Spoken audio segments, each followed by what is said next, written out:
What's up, guys? Just getting situated. Trey, you got the comments up.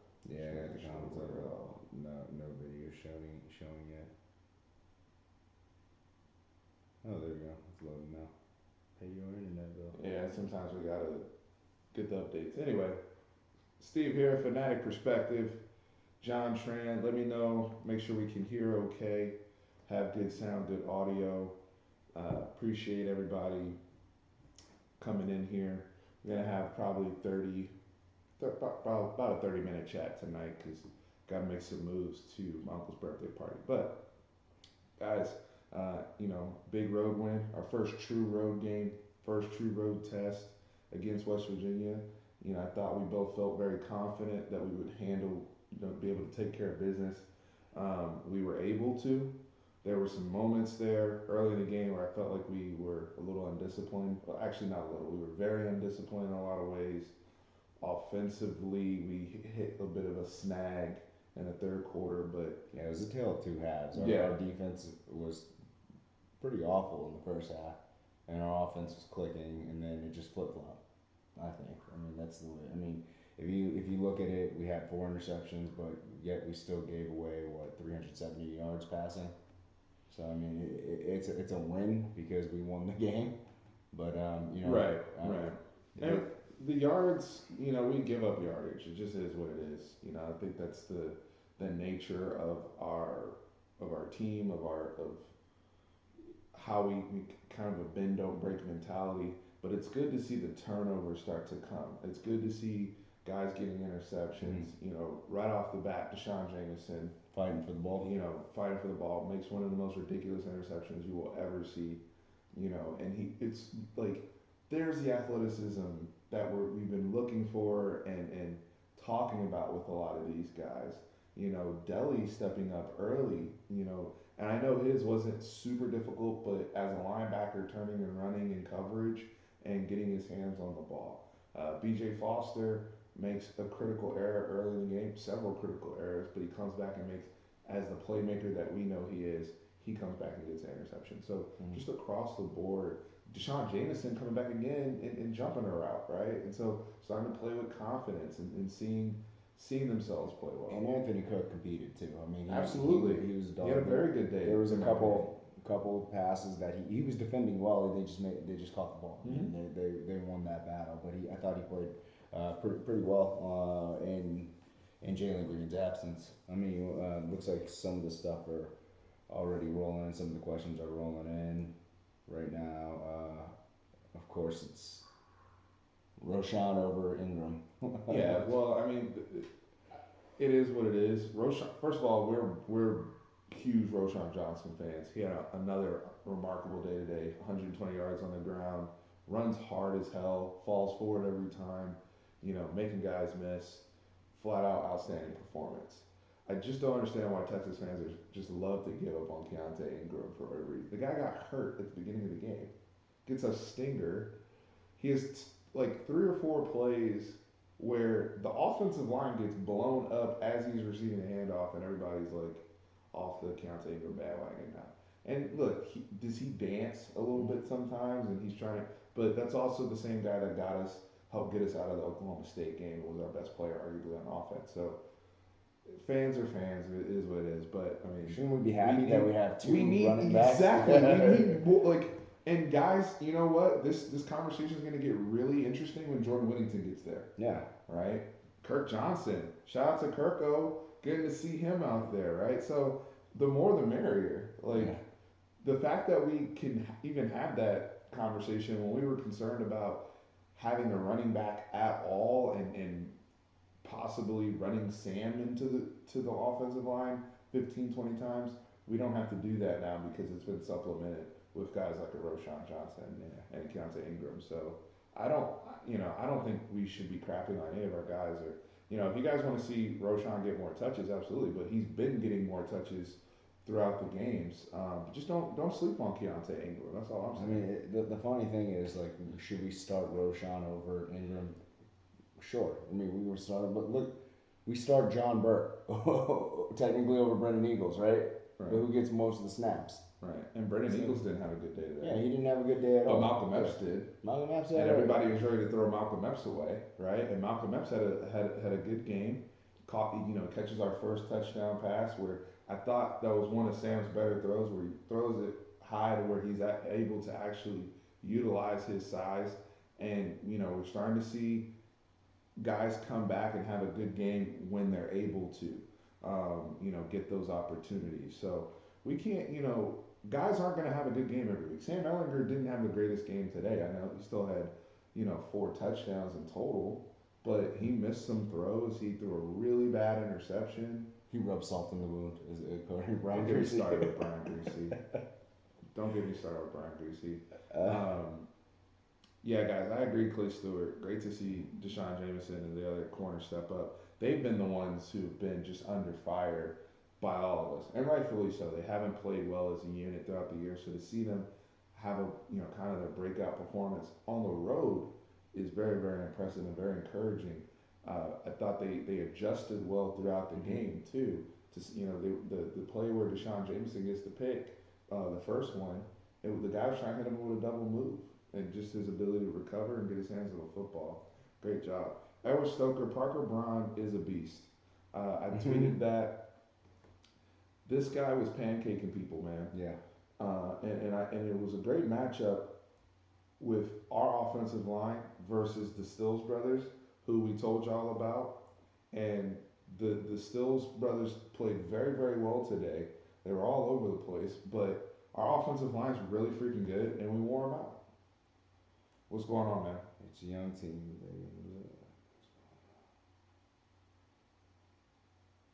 The right side of the offensive line got pushed around. I agree. Kerstetter didn't have really that great of a game. Yeah, he didn't. And so that was where Ingram struggled too, because some of those runs were to the right, or when he's trying to bend back left, and Kerstetter got blown up, Anguilla got blown up on plays where the Stills brothers are able to penetrate. But later in the game, we're running kind of the other direction, and we're able to get those pins. Roshan was, and even Sam Ellinger were beneficiaries of that in the run game. But you were talking about it when we were watching the game about the body blow aspect. Oh yeah, so if you saw the first drive, I mean, we were getting 2 yards. I was like, yeah, but we're putting pressure on their defensive line. I don't think they have the depth to deal with this over and over again. The Twins are as good as advertised, that we were saying, but then you see in the middle of the second quarter, we're getting 8 yards. Boom, 8 yards. Same little play. It's just something that it was wearing on them. And They said they can't hear us. I was asking for sound check earlier. Someone said they could hear us. Can't hear y'all. Hard to hear y'all. Can you check on your computer real quick? I'm gonna mute it for a minute. Okay. Well, you can't hear us if you mute us. No, I muted this, so check on your computer. Maybe it's the mic on here.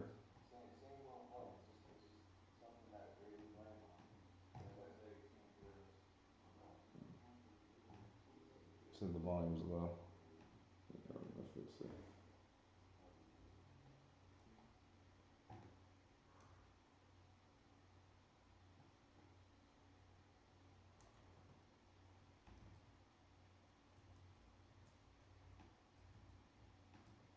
Oh, I fixed it.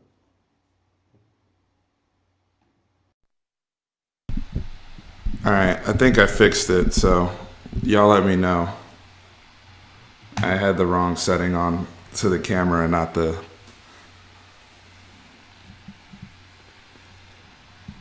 Let me know. I think we should be better. I had the setting on the camera and not the mic, but that's on me. Alright, so I think we should be better off. I'm gonna go up on some of the questions. Yeah, so, I mean, overall, it was a weird day in the Big 12.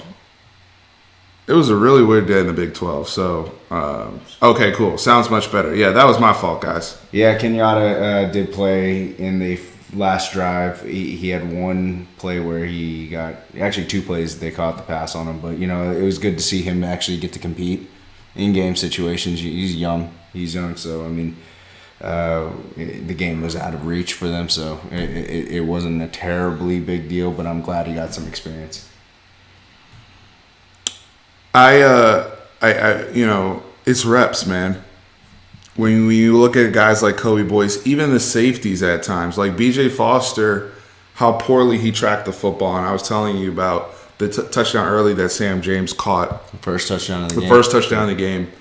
If you're not really sure where the ball is, also looking at the receiver's eyes and kind of fighting through, but just giving up on the play. And I don't want to say giving up on the play, but losing complete sight and awareness of it. Those are just reps and being in those situations over and over again. And sometimes guys got to get beat a few times to then,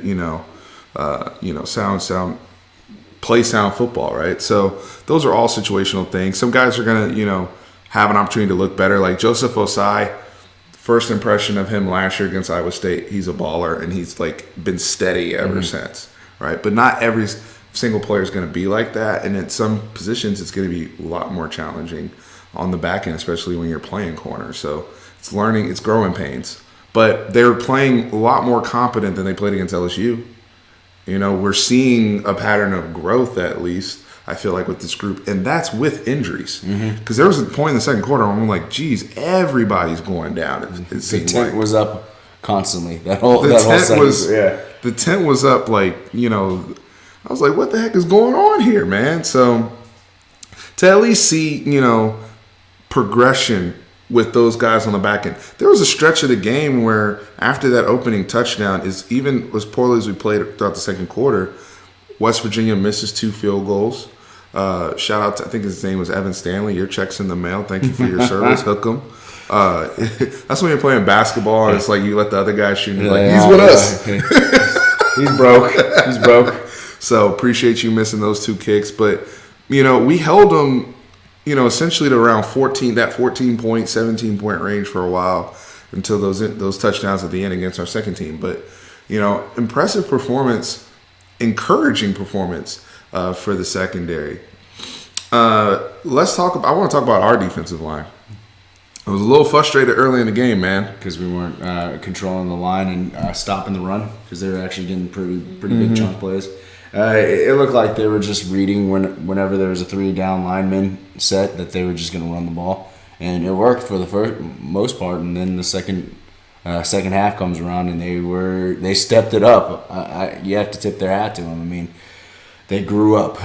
Like they look like they're getting those TFLs that you like. Man. Yeah, and even you see Joseph Osai piggybacking off of, whether it's a Devondre Sweat who was fantastic today, Keandre Colburn, who at points of this game started to take over, right? He cannot be guarded. He has to be double teamed. It's so difficult to block him on a consistent basis.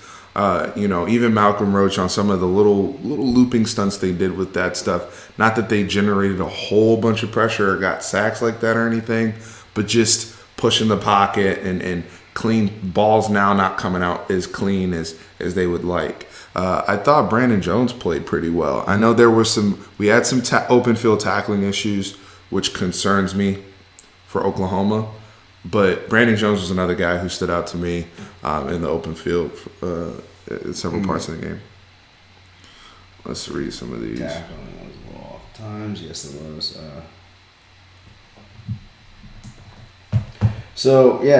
Alexander, we're not really busting out exotic blitzes. Yeah, we're busting out, I think, weird blitzes. I don't like the distant blitzing like we were talking about. Oh, when we blitz from depth, like 12 yards. It doesn't put any pressure on the quarterback at all when we are running an extra 12 to 15 yards to blitz. Yeah, and especially on they're only doing the ball's coming out. They're 3-step drops. That's what they're doing. They weren't really testing us deep very often. Now we've been speaking on Deshaun throughout. Thanks for joining. He had a fantastic game, right, and set the tone and got the confidence back there. I do think against OU, that's somebody now that's on their radar, right? In terms of, this is a guy who athletically, if he's around the football, can make a play. And somebody who he may not know fully what he's doing and he might get beat a little bit, but he has the speed and athleticism to not only recover, but to turn the football over. And when you start to build a reputation similar to Holton Hill, and I know size-wise and player type that was different, but that was a guy who started to generate some turnovers and teams started to kind of Do you think those instincts translate from him being a wide receiver? Absolutely. Just jumping the ball? Yeah. That, like, the play he made, mindset-wise, he attacked the football as if he was, as if they were throwing the ball to him. And I think that's the mentality you have to have if you want to be a ball hawking corner, especially a guy that, that's going to be picked on in this conference. Mm-hmm. So someone said, need to find another third down option. Let's talk about that. Let's talk about that. Yeah, because so we do. He was injured. He was on the sidelines, but he opens up the field a lot more. Not just for second option, but third option. You didn't say who you're talking about. Colin. Okay. He was on the sideline. I mean, I'm just saying. People might not. He was probably doing his own YouTube video on the sideline. So. No, yeah. When he's back, I think we touched on this before in a previous video that I think we're unguardable. It's because it's at that point it's pick your poison because we have a guy who actually fights for the ball. I think Epps will get to that point and start getting comfortable and confidence in his own size. But right now, Colin does have that. And then if Colin's double teamed, you can't double team Colin because then Devin's going to be open. If Devin's double teamed as well, then you got Brendan Eagles who didn't have a great game, but he's very capable of catching. We've seen enough. We've seen enough from Brendan Eagles this year to know how deadly. And Cade Brewer comes into play too. Cade Brewer who caught a nice ball on a fake screen wheel route. So I did like though working in Marcus Washington a lot. I saw some good things from him. And really just understanding, and it's really on Sam too, right?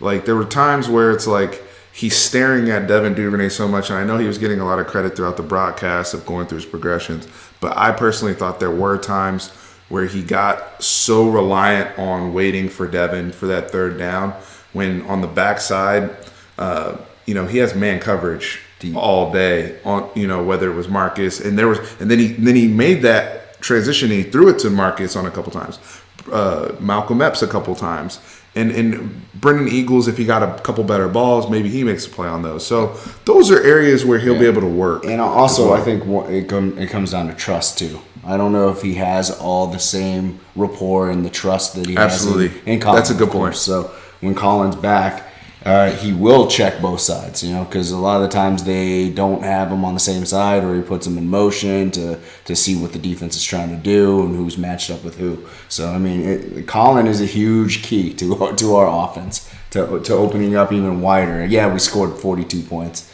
but, I mean, it could have been out of reach a lot earlier than the middle of the third quarter. I also think, we haven't on this channel really talked about Sam's rib injury or whatever and gone into what he's dealt with. But I also, and this comes to another more macro conversation, is coming off of bye weeks, especially on the road, that's been a point of struggle for us going back to last season, right? So for us to, and I don't think we put enough emphasis on that when we picked the game and kind of predicted how things would play out. I thought they'd be a little bit sharper coming off the bye, but there was a little bit of rust there in terms of our timing and just getting into our stuff quicker. They also said on the during the game that he didn't throw for a full week. He didn't, exactly. And so the rust was there. We saw that last year when he was dealing with injuries, and I think it was the Kansas game he came back for, and he was off, right? So I talk about it with every other position. Reps. And when you're not getting the reps, there's that tick that's a little bit off. And so, we saw that a little bit with Sam today, but he had some really terrific plays as well. There was a particular throw he made out of the back of his own end zone to Devin Duvernay on a first down, and I love that play call. I love how aggressive the coaches weren't trusting him.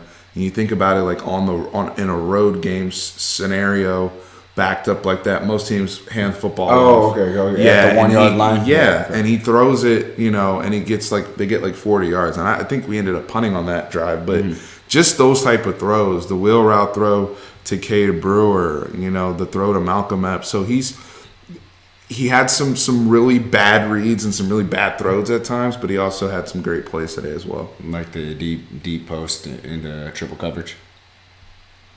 We never did the deep post and the triple coverage was it was the worst. To me, that was one of the worst throws he's had since his freshman year. I don't know what the hell he was looking at, and I think they're going to go back on. And I agree with the greedy comment somebody made, where it was like he just got greedy. You know, he had the check down to Roshan there. Oh yeah, Roshan had space to run. It's just like it's going to be hard to tackle that guy in space. I don't know what he was looking. What we're getting a lot of comments on. Hey, can we touch on the trick plays? Hey, shout out to my man Samuel Cosme for getting a touchdown today. A rushing touchdown. You know, and when they called that play, those linemen were juiced up. They were going to block. We're going to get one of our own. We're getting it. We're going to get one of our own into the end zone, man. So, it was fantastic to see that and to celebrate a guy who's played very, very well this year, been one of the best players on our team, and become a legitimate NFL prospect. Would you want to save that for next week, or just no? Just no. They have a lot of stuff though. Little wrinkles. And some of the trick plays they're installing the week of. For example, the trick play they did in the Oklahoma State game to Cade Brewer, they installed that week. The reverse to Sam, then he threw it to Cade Brewer. So that's you do that too to keep your kids engaged. And hey, what do we got up this week? We got a fun one. And some of the stuff they're installing specifically for that opponent. We're not running that against anybody else, but we saw something that tipped us off to where we're going to install this to take advantage of the opponent. I like that question. Do you think Colin sitting out hurts his draft stock? Yeah. Yes. It hurts his draft. It wouldn't hurt his draft stock as much if he's gotten hurt. If he had proven he had, he has a resume of clean health, but that's not been the case, and so. He's going to have to return at some point, and it sucks because it's a hamstring injury, and it's finicky, right? And he would play if he was out there. He was available, I believe, in an emergency capacity that they said. But obviously, with the opponent we're playing, they figured, hey, we should be able to handle business and get out of here. So I get it, but I like to see him play. Shout out to his brother though. Yeah. Great seeing Kirko out there. Chris V. Coburn amazes me. Yeah, he amazes me too. 340 with a motor. I like it. Yeah, guys, defense is definitely getting takeaways. I'm going to go back up just to see if there was any good... Just put on some muscle.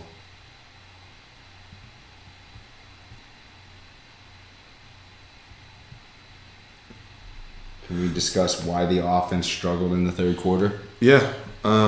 We got too cute. And shout out to Bill because he tweeted me about this and I totally agreed. We got into some third and shorts where, we had the throw where it was arguable about the pass interference on Devin Duvernay where the guy got there early.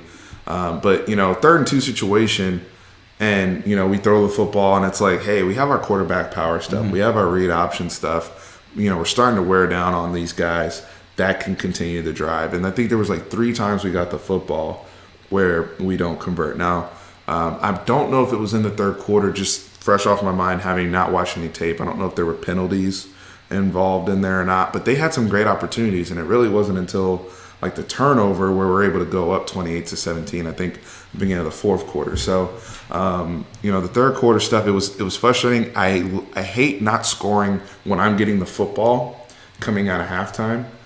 I hate, having to punt the football in that situation, especially when I felt like we had a lot of good stuff going. But to what you always say, the other coaching staff is getting paid too, right? Yeah. And we have to also give some credit to West Virginia. They made some really nice adjustments early in the third quarter to keep themselves in the football game, I felt like.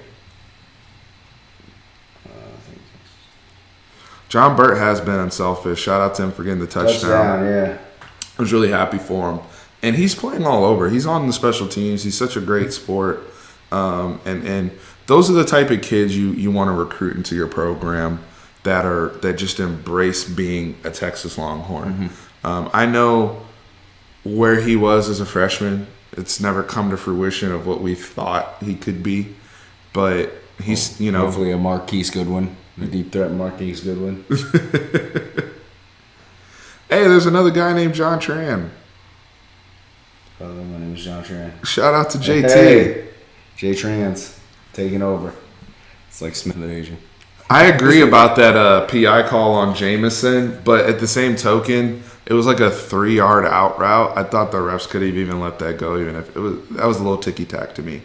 What about Dicker's tackle, huh? So we gotta talk about the tackling, man.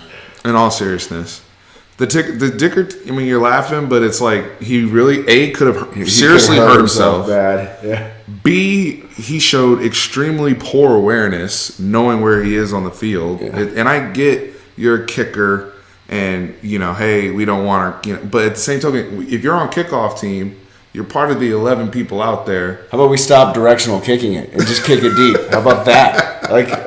That's like just run the dude out of bounds. And this whole thing where they're trying to blow people up with their head down, I saw that happen too many times. BJ Foster hurt himself.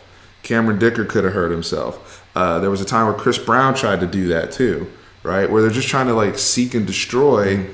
And then, we're not wrapping up in tackling. It's not sound, good, fundamental tackling. I do put that on the coaching staff as well, because when that many guys are playing undisciplined football, it's not even just one position group.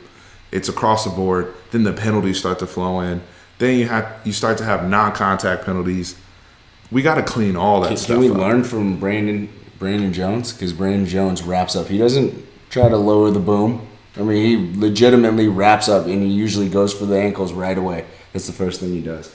And it still goes down in the stats. Says, hey, you got a tackle. Yeah. Yeah. Kicking, yeah, it's a little disappointing to see Cameron Dicker miss like that. I mean, then again, he doesn't attempt a whole bunch of field goals. It was close too. I mean, it wasn't. Yeah, but at this point, from anything from that distance, was it like a 42-yard field goal? I expect, if we're gonna praise him for the 57-yarders he's hitting, he's got to hit these automatic ones. Yeah,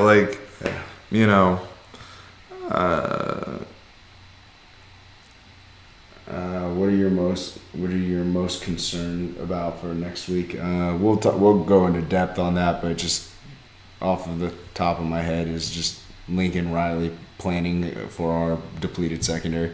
That's the thing I'm most concerned with. What's going on with the BJ Foster tackle was clean. Yeah, I think he hit him with his shoulder. Foster is a monster, just like he doesn't get. We're going to go for a few more minutes here because I got to wrap soon. I think this kind of hits me.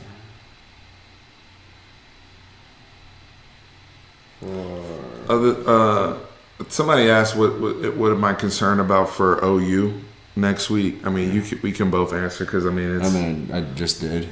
Oh, I didn't. I'm sorry, I didn't hear you. No, I said mine is the Lincoln Riley planning for our depleted secondary.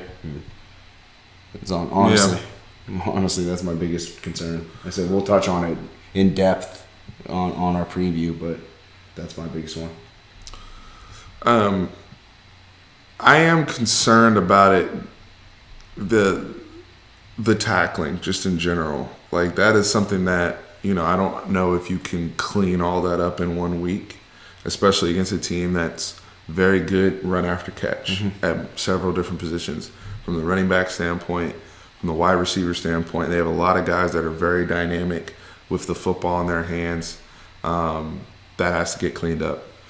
Will we be in Dallas next weekend? We will. We are looking forward to attending the game next weekend, so hope to see anybody that's there. This week, by the way, we're probably going to have another live stream later in the week. We'll have our normal prep video where we really go into what we're trying to get accomplished for OU week, and getting ready for this whole rivalry and just full blown on OU prep. And then we'll have a live chat just kind of talking with everybody back and forth throughout the week. Maybe we can go a couple more minutes. Any other last minute questions or things y'all want to discuss before we sign off here? Anything else that we may have missed? Let me look at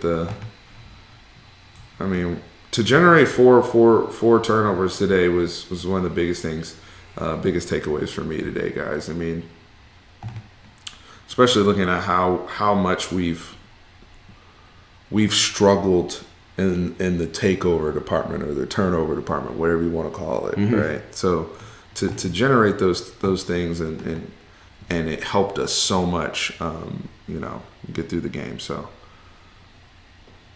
And a lot of it was them actually making the play. It wasn't stupid little tip balls or anything like that. B.J. Foster broke up the pass and it popped in the air and he caught it himself.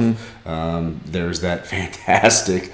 We watched it maybe 30 times. The one-handed interception where he used his momentum to rip the ball from him.